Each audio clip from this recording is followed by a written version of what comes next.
Hello everyone and welcome to week 2.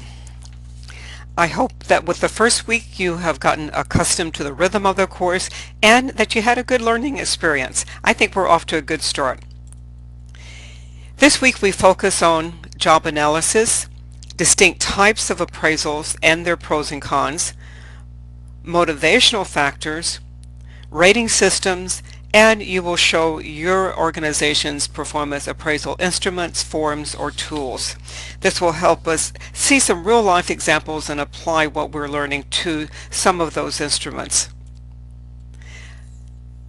Our learning outcomes for the week include describing steps in conducting a job analysis and the importance of it in our performance management systems. By the end of the week, you should be able to do that. Also, you should be able to evaluate individual motivational perspectives and methods to align with individual motivational factors. I think this is one of the most important pieces of our course. Also, you should be able to assess the role of performance appraisals in the performance management system of organizations. And finally, you should be able to analyze the pros and cons of a variety of performance appraisals, both individuals and teams. Why appraise performance? Let's stop back and ask ourselves why we want to appraise performance in organizations. We saw in our readings last week that many find performance appraisals very much a burden, even a waste of time, and unless they are designed effectively and feedback delivered effectively also, that they can cause more harm than good. But if done effectively, performance appraisals are a way to give feedback and improve individuals as well as motivate them, identify training needs, document criteria used to allocate rewards, form a basis for employment decisions such as incentives or merit increases, provide the opportunity for development for future positions, facilitate communication, validate selection techniques, and meet our EEO requirements. The job analysis yields a job description and criteria for performance appraisals. We'll take a look at job analysis in just a moment, but first let's look at the sections of a typical job description that comes from the job analysis. One issue in many organizations is that the job appraisal tool does not measure the job being appraised. The job analysis that we'll introduce in a moment will yield an evaluation tool or an appraisal instrument that does assess the specifics of the position that we're wanting to provide feedback. We first analyze the job in order to develop a job description. The sections of a typical job description, and you may already know this, is shown on the graphic and includes items such as the specific responsibilities and duties for the position, the authority that the position and therefore the person holds, the standards of performance and the conditions of which the job is performed, such as requiring travel, working in a team, or working remotely. The job specifications are also the result of the job analysis and are the criteria for the competencies individuals who hold the position are required to have. These include educational requirements, experience, and physical demands for the position. With this information, an appraisal for the work performed in the position can then be designed. So these are the steps in a typical job analysis process. This may look simple, but it isn't. In order to do an effective job in the job analysis process, It takes time and it takes expertise. Many organizations hire an outside consultant to do this for them. That way, the individuals who are performing the assessment are objective, they have the time, and they have the expertise in order to conduct it. But the basic steps are that you plan. With anything else, you plan. You identify the objectives for the reason that you're doing the job analysis. You prepare by identifying the jobs that you want to assess. Typically, you cannot analyze all of the jobs at one time. If you have an outside consulting firm, maybe so. But there's just not enough time to do all of them if you stay with your normal staffing in the HR team. So you identify the jobs and then you organize your process. Then you conduct the assessment itself. You select a method, and we'll cover the methods in just a moment, and you collect the data for the job. Typically we use more than one method, and that is, and we include more individuals than just the incumbent of the job itself. You speak with peers, you speak to those who have relationship with the position, including the supervisor. Then you document. This creates the job descriptions, and it also creates the job specification that I mentioned. The job description gives us the responsibilities for the position. The job specification gives us the requirements for the position, such as the competencies. It is the job specification that is typically used to appraise a person for promotions, and also it is used when we're recruiting for the position. And then, like every other document, we need to keep it current and available to those who need to see it, such as the incumbent and those who are recruiting for the position. I recommend that you place a date on all of the job descriptions and the job specifications, so you'll know the last time that you reviewed it. And I find that it's a good time to review the job description when you are appraising the individual. Responsibilities in our positions are organic. They change over time. Someone leaves the organization and we require someone else to pick up those duties, but we don't go back and many times and update the job description. So let's be sure to do that.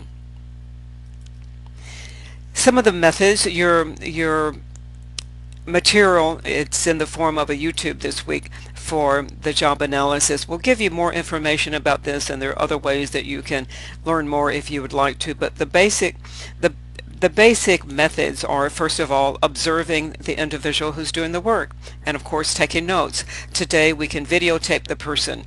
We can observe them at different times during the day, different times during the process, perhaps even different times during the year, because we do not do the same thing on a daily basis. You can also interview the individual. For this, you would need a structured interview, so you ask all of the right questions to get at all of the information. When we interview a person about their job, many times they don't recall all of the different things that are required in the job, so we would want to have questions that would prompt their memory of the work that they do. A questionnaire. This differs from the interview in that the questionnaire is normally in a written form that we send to the individual so they can prepare beforehand. Some of the other ways, we can ask the person to keep a journal of all of the different things that they do. We can ask them to divide the amount of time that they spend in each job. That is a part of their larger responsibilities. This is helpful. Of course, we can ask the supervisor, also using a questionnaire if we would like, or an interview. The last item referred to is ONET. This is a database that supplies a lot of job descriptions and overall responsibilities and job specifications. I actually recommend that we not look at that until we have conducted the appraisal ourselves, because it can maybe taint the person's opinion about the position. So at the end, though, it would be helpful to compare to see if there's something that might be have been left out that the person actually does that you have not thought about. There is another type of a job analysis that looks at not incumbents in positions or positions that are currently in an organization. If you are looking to add a position, this is called a strategic job analysis. So you follow the perhaps the interview step and the questionnaire step, but you're interviewing those individuals who feel this position is important, to ask them about the responsibilities of the position and the competencies that are needed in the position. So the strategic job analysis is one that looks at a position that has not been created yet, and the job analysis itself looks at a position that is already in the organization. So the job description will help you in designing a job appraisal. A job appraisal may take many forms, and some of these you may be familiar with. They may be ones that you use in your organization. You can use a written essay. This is the simplest, and it's just a narrative that assesses an employee's strengths, weaknesses, past performance, and provides recommendations for improvement. This is one that I would not recommend unless you are using it to sum up the appraisal. I feel that we need to have set criteria when we are appraising an individual. The second, performance appraisals can include a comparative analysis, comparative standards, such as a simple ranking of the employees you have reporting to you, a paired comparison. This is comparing Janie to Joseph, just to see how the two individuals would rank if you're comparing just the two of them. Forced ranking for distribution of rewards. This would be like a forced distribution of grades in a class, and it's something that I don't recommend, but it's something that most organizations do somewhat. The forced ranking for distribution of rewards would be that the organization would require you to have 10% of your employees in the top category, and maybe 80% in between, and another 10% in the lowest. That's just as an example. But this forced ranking makes you put some arbitrary requirements on the appraisals. So again, you'll learn more about it in the readings, but this is something that unfortunately is done. Jack Welch is one of the ones who implemented, and his was called rank and yank. So those at the bottom of the ranking would either be repositioned, given some training, or exited from the organization. And then absolute standards. Now these are more so what I would recommend. These are things like critical incidents, some of the things the person needs to do in the job in order to be effective. The BARS approach, and also MBOs. You'll learn more about these in your readings.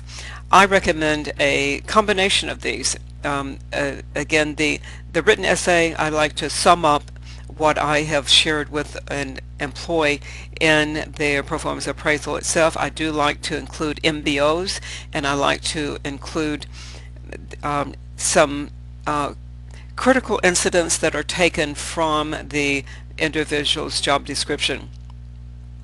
So my approach is more like a balanced scorecard approach. It combines information and feedback to the individual, such as MBOs, some absolute standards associated with the job description, some of the things that they need to do productivity-wise in terms of measurements. And I also like to include adherence to the values of the organization.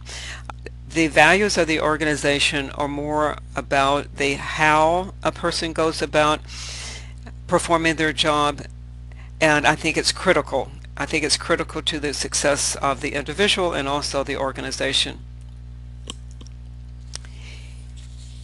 A little bit more about some appraisals and rating systems. Critical incidents, we have covered. These are specific or critical behaviors that separate effective from ineffective performance.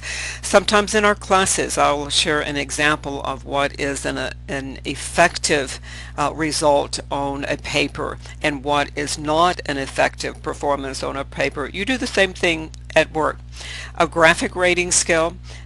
This we see most often, and when we look at our performance appraisals that each of you are going to share this week, I think you'll see that most of them have a graphic rating scale, and our grading rubrics are an example of this. It lists the performance factors such as job knowledge, work quality, cooperation that a supervisor uses, and then rates the performance of the individual on that incremental scale. Behavioral anchored rating scales, the BARS, which was mentioned in the previous slide, combines the elements from a critical incident and graphic rating scale, and the supervisor rates the employees on a specific incident or example on a numerical scale. So this is something that can be done, say, if you're observing a person's performance, say how quickly a person is greeted when they walk into a store. That is something that is observable and that you'd be able to then put on a scale. MBOs, management by objectives, these have been around for a long time and they're still useful. This evaluates how well an employee has accomplished critical objectives that have been set in advance in their job. These objectives you would want to be sure that they're aligned with the overall objectives of the organization and that they are quantifiable, meaning you can measure them.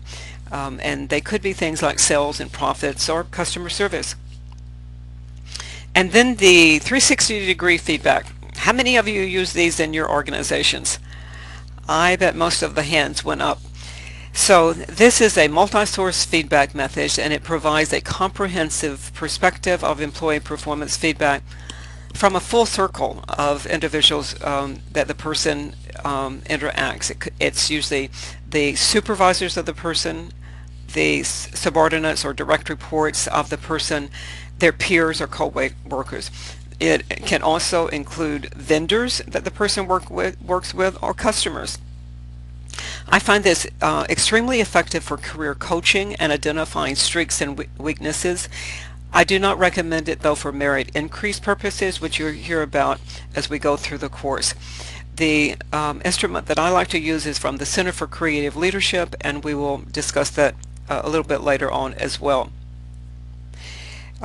We mentioned in the first module that organizations are moving more so toward developmental feedback, and the 360-degree feedback is certainly an example of how we can take the feedback from a full circle approach and give feedback that is for development. And that is why I feel that we should not tack on an award with a 360, but just use it for developmental purposes. So as opposed to the absolute method, which is where you can quantify something, the comparative or multi-person comparison is similar to what I mentioned when I talked about Jack Welch and his rank and yank method. It's very common for an organization to ask the supervisor to rank their employees in terms of their performance. So in group ranking ordering, the supervisors places the employees in a particular classification, such as the top 1/5 or the top 10% of performers. It's difficult to do if a supervisor has a small number of employees, but just for an example of what this would look like, if you have 10 employees, only 2 would be in the top 5th, and then 2 must be assigned to the bottom 5th. So it makes some of the decisions rather sensitive. In individual ranking, the supervisors list employees from the highest to the lowest, and again, this is how Jack Welch did it. In paired comparison, the supervisor compares each employee with another. And then after all of the comparisons are made, each employee is assigned a summary or a ranking based on the number of superior scores that are received. And typically, this is how the merit increase is determined.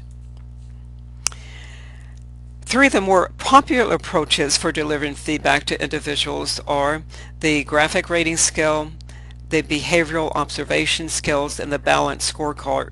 All of these we have just covered.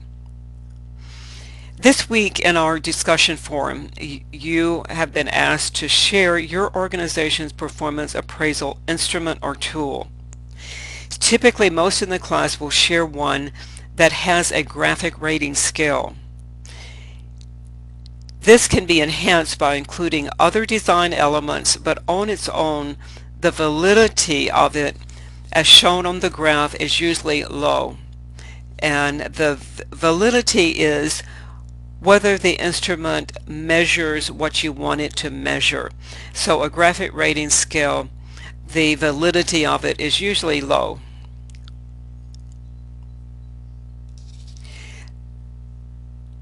The validity is one piece of the assessment, and the other is the link to strategic congruence, or the vertical alignment to the larger goals of the organization.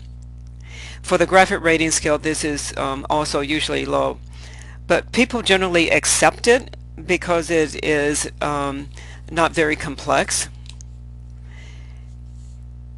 and it's not very specific. So while it is widely used and popular, out of the methods that we're looking of these three, it's probably not the one that gives us the best appraisal and feedback for the individual.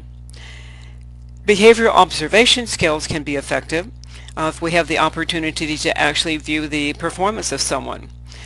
We need to be able to be very specific about the behaviors or outcomes that we're expecting. At Marriott, I helped to design the behavioral observation skills for our wait staff, for front desk and reception employees, and we asked Gallup to help us with this, and they also helped with our customer service agents in the reservation centers.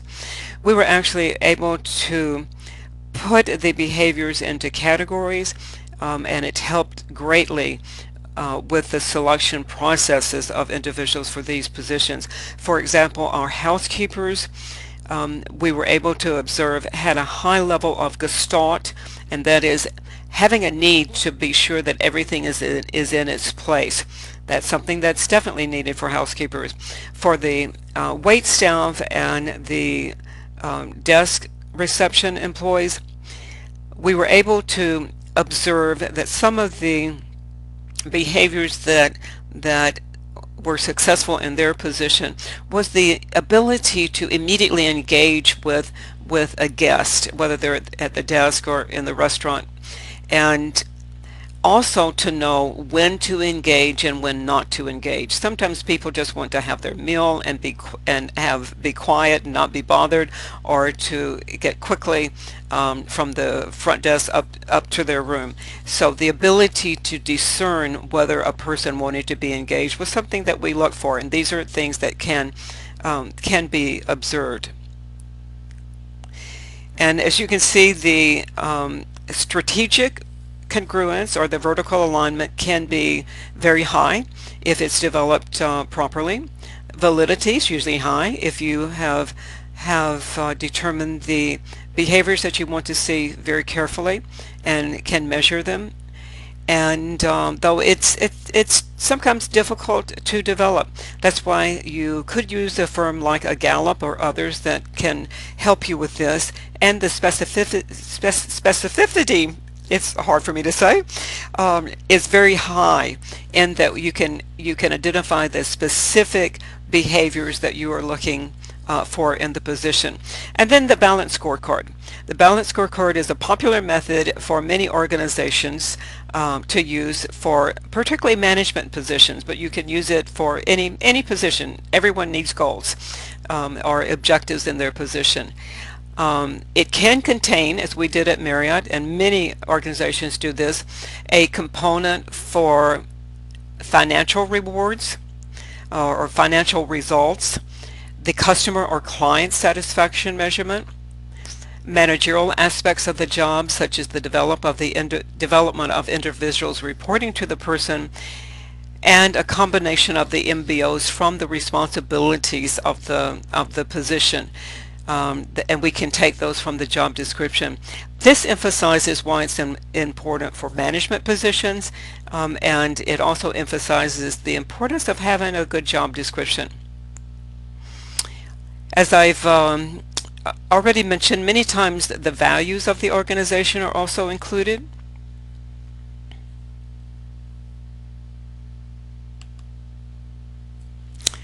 Sorry for that little pop-up about my computer needing a scan. So we were talking about the balanced scorecard, and this to me is one of the best, but it does take time to develop. So the vertical alignment or strategic congruence is something that can be very high with these. It's moderate to high in terms of validity. It can be deficit of all of the different elements that the person can be responsible for. It can be contaminated by other people's views of what the position should entail, and there are other biases and such that we'll talk about when we look at some of the rater errors for this position. Acceptance is usually high because it's specific, and it's usually developed from input from those who are being evaluated, and it can be very specific in regards to the results that we're looking for, but low regarding the behaviors needed to achieve them. And so that's why I like to include the values of the organization, because if you give a person a set of MBOs, it may be that they'll do everything that they can in order to achieve them, but may not be doing them in a way that you would like for them to be conducted. Here's some general guidelines, and this week when we're looking at the performance appraisals that you in the class will be sharing, I hope that you'll look at these in order to assess whether you feel that the appraisals are ones that would meet with our satisfaction. The appraisal standards need to be specific, job related, and linked to the organization's goals and objectives. We need to look for validity, which we've mentioned is whether the job appraisal actually measures what it should be measuring, the person's responsibilities. And it should also reduce errors and biases in our judgment. Much more to come on errors and bias judgment in future weeks. The standards need to be completely clear as they're communicated, and they need to be in advance. There's nothing worse than getting a performance appraisal and seeing for the first time what it was that was expected in the job, and how you were going to be appraised. So they need to be done. I think the standards need to be communicated at least a year in advance. And the guidelines do need to differentiate between top and bottom levels of performance. So I'm not a fan of the forced ranking telling you that so many have to be in the top and the bottom categories, but I am a fan of appraisals that allow you to differentiate between your top and bottom levels of performance. And it needs to be sure that the activities performed and the result that are achieved are both appraised. So both the outcomes that you're looking for as well as the activities it takes in order to achieve those outcomes. We will touch on this a little bit later in the class, but I do want to pause for a moment and mention that in addition to validity that I said measures what it's supposed to measure, we want to be sure that the appraisal is consistent, that different people who perform the appraisal would do it in the same way and reach the same conclusion as someone else. And we also want to look at whether the application of this appraisal across the entire organization, if we step back after everyone has been appraised, and we want to look for something that is called disparate impact or treatment. This is they're legal terms, and it's against the law. So we want to be sure that those who are minorities in the organization, and these are all of the EEO classes that are protected classes, that there is not a disproportionate impact or treatment on these individuals. We will come back to this, and there is a formula that you can apply, and your legal department and your HR team will know how to conduct this assessment and will know how to apply the formula.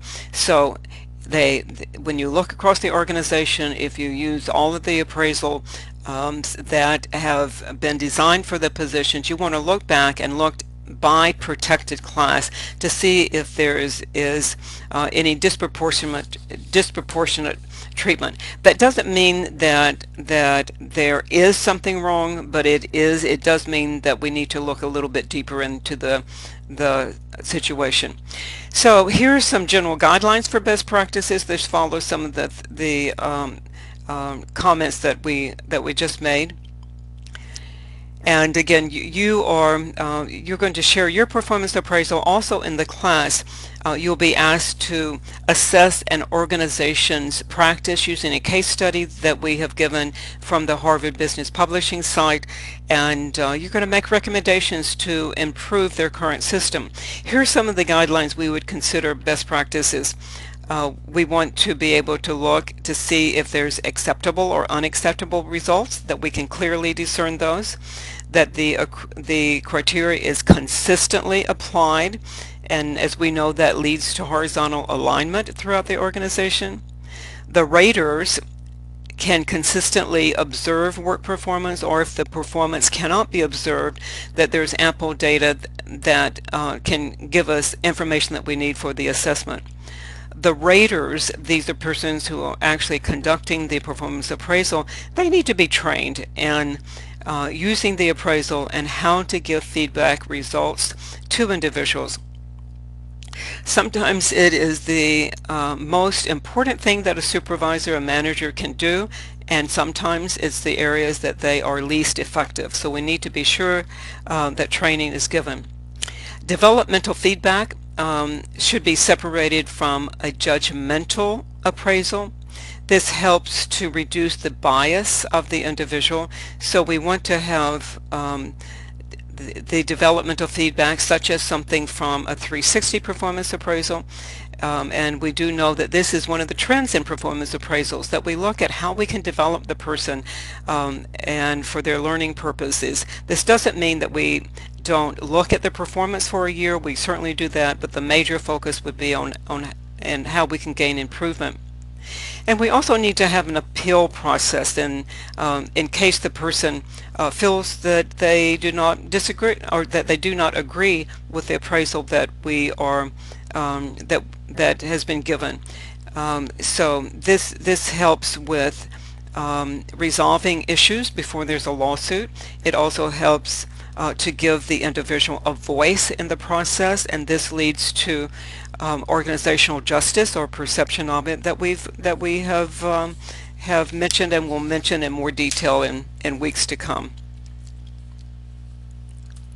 So just some of the key factors. Validity, we've already talked about. The appraisal itself needs to be reliable.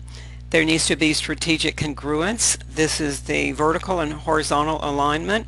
It needs to be accepted by the individual as being a fair way to appraise the performance, and needs to differentiate between top and bottom performance. It needs to be specific in either qualitative or quantitative measures, or both. There needs to be a low risk for compliance with the legality of the review, and a low risk for bias. And it needs to be cost effective. I mentioned the 360s. 360 performance appraisals, if done by an organization like a Gallup or a Center for Creative Leadership, they can be costly. So we need to be sure that what we're doing is a cost-effective approach, and the feedback loop needs to be there. So it's not just the appraisal itself, but goal setting and for developmental purposes. Your reading material this week looked at motivational factors. Fostering motivation to higher levels of performance is one of the key goals of the performance appraisal and your job as managers. And there are many motivational factors that influence whether we achieve our results and whether your employees achieve their results. While motivation comes from each individual from within, much can be fostered by you as a manager or leader. We first need, though, to understand some of the many theories about motivation, and some of these theories may be old news to you, may be new news to some of you, but we will provide a review nonetheless. Many of you will know this as Maslow's hierarchy of needs, and it is one that is most likely all of you do know. In your optional reading list, I provided you with a YouTube video for Maslow's hierarchy of needs in case you want to learn more about it. I think his theories still apply today. I'll not go through the various levels, but allow you to take a look at that. But basically the framework is that each of us have different needs that must be met. At the most basic level, the needs for shelter and other basic needs, these can be satisfied by pay or salary. We also have financial stability, which can come with a length of service or trust in the organization. This can help retain us as long as we're doing a good job. Skipping to the very top, we have self-actualization, which I think all of us engaged in this conversation can have as one of our goals is to enjoy self-actualization, which means that we can be satisfied through a challenging and enjoyable job. Many organizations use Maslow's hierarchy of needs to audit their total rewards, all of the awards that are given to an organization.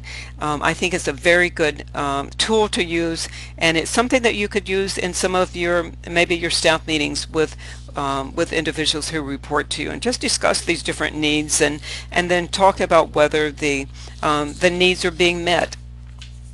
If not, maybe you can do something about it.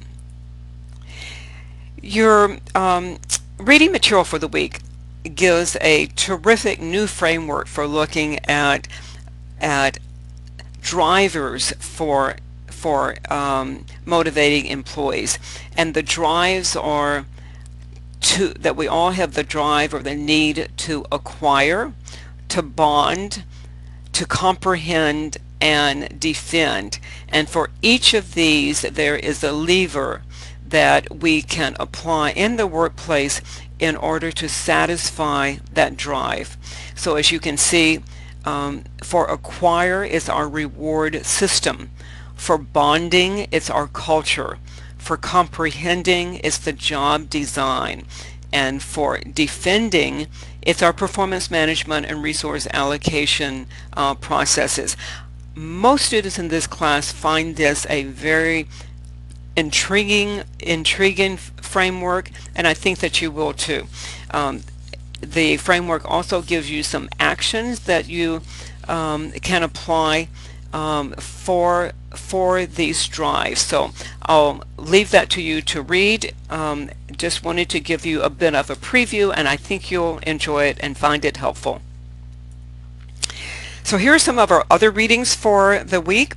The one that I just mentioned is on the right, and it is about employee motivation, a powerful new model, and I think that it is. It's still new, even though it was published in 2008. The Harvard Business Review is motivation, the not-so-secret ingredient of high performance. The article speaks about intrinsic and extrinsic rewards, along with a review of motivational theories, some messy problems that we have with our incentive systems, and it shares 10 motivational practices you may want to try, such as demonstrating trust, driving out fear, encouraging people to become experts, preserving your subordinates' dignity, and similar to an article that we have coming up later in this class titled Motivating or Letting Go, some things that we can do if we have people that we need to, as the article describes, that we need to sack. It says we need to sack the slackers. The Herzberg article, one more time, How Do You Motivate Employees, is one of Harvard Business Review's best picks from all the publications over the years, and it's still relevant today. Look for it in it, a description again of intrinsic rewards, and it refers to them as hygiene factors. Hygiene factors are ones that have to be right in the position, or the employee would be dissatisfied or demotivated. But hygiene factors are not items that can lead to motivation. So you'll see that hygiene factors are things about like the working environment around them. If it's not right, we're dissatisfied, but if they are right, that doesn't mean that we're going to be motivated by them. It also speaks to the importance of enriching jobs, and that is through job design. I also give you a video that shares more detail about the job analysis. This is HR Basics Job Analysis, and it will go through the steps that we covered in this overview for conducting a job analysis. And then the other articles will relate again back to motivations. They will help us look at how methods for assessing performance, as well as looking at what style appraisal best fits your organization. And it relates to motivation in that we can tailor our performance appraisals to what we feel are the basic motivations of the individuals that are reporting to us. That's why it's good to use that Maslow's hierarchy of needs and have a discussion about where people are on that hierarchy. As we know from our experiences and also our readings, and we'll do more of this in the class, each organization has a distinct culture, has a distinct organizational culture, and we also have individual cultures around the world. So the one appraisal does not fit all. So the learnings from the readings this week will help us tailor what is best for our organization.